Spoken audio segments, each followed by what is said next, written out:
Hello guys, welcome to my YouTube channel. In this video I'm going to show you how to add link in resume in Canva. So if you're looking for how to add link in resume, then you are at right place.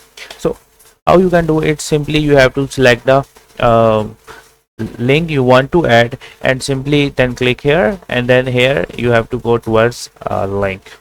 Here you have to write the link. So in my case I'm just going to add a simple URL, which is google.com.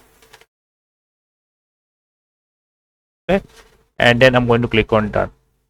Okay, so as you can see, the link is added on here. Now I'm going to click on share, and here I'm going to click on download, and here I'm going to click simply in PDF standard, and now click on download. So as you can see, the file is downloaded. I'm going to click on open.